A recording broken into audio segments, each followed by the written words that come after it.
পানিকে অস্ত্র হিসেবে ব্যবহার করে পশ্চিম তীর দখলের এক ভয়ঙ্কর খেলায় নেমেছে ইসরায়েলি বসতি স্থাপনকারীরা। ফিলিস্তিনিদের ফসলি জমির সেচের পানি আটকে সুইমিং পুল তৈরি করছে তারা।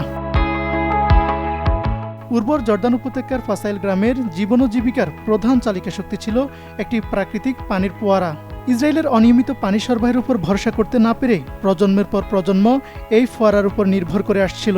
অথচ গ্রীষ্মের প্রচণ্ড তাপপ্রবাহে ফসলি জমির পানি আটকে পোলে উল্লাস করছে ইসরায়েলিরা। স্থানীয় কৃষকরা বলছেন, এটি কেবল একটি ঘটনা নয়, এটি অধিকৃত অঞ্চল জুড়ে পদ্ধতিগতভাবে পানি সম্পদ দখলের একটি ভয়ানক নমুনা।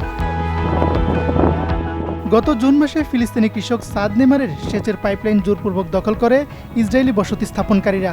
তারা সেই পানি প্রবাহিত করতে শুরু করে একটি প্রত্নতাত্ত্বিক স্থানের প্রাচীন পুলে। এর পরপরই কট্টর ডানপন্থী ইসরায়েলি অর্থমন্ত্রীর আর্থিক সহায়তার প্রতিশ্রুতিতে শুরু হয় এই অঞ্চলকে পর্যটন কেন্দ্র হিসেবে রূপান্তরের প্রক্রিয়া।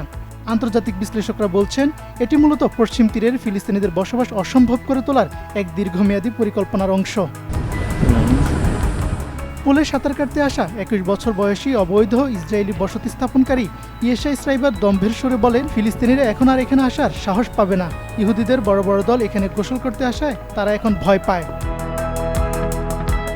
জাতিসংঘের তথ্য বলছে, চলতি বছর ফিলিস্তিনি অঞ্চলের অন্তত 160টি পানি ও পয় নিষ্কাশন কেন্দ্রে হামলা চালিয়েছে বসতি স্থাপনকারীরা।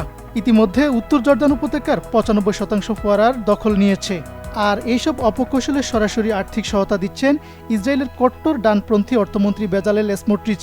পুল সংস্কারের নামে সেখানে বিপুল অর্থ বিনিয়োগের ঘোষণা দেওয়া হয়েছে। 1957 সালের মানচিত্র এবং ইসরায়েলি সামরিক সংস্থার দলিল স্পষ্ট প্রমাণ করে এই পানীয় ভূমি ফিলিস্তিনিদের আইনগত অধিকার। অথচ বিশ্ববাসীর চোখের সামনে আন্তর্জাতিক আইন লঙ্ঘন করে এটি দখল করেছে ইসরায়েলিরা। পানি দখল ইস্যুতে ফিলিস্তিন কর্তৃপক্ষের পানি কর্মকর্তা আদেল ইয়াসিন বলেন, এটি এমন এক নীরব বুলেট যা শব্দ ছাড়াই ফিলিস্তিনিদের তিলে তিলে ধ্বংস করে দিচ্ছে।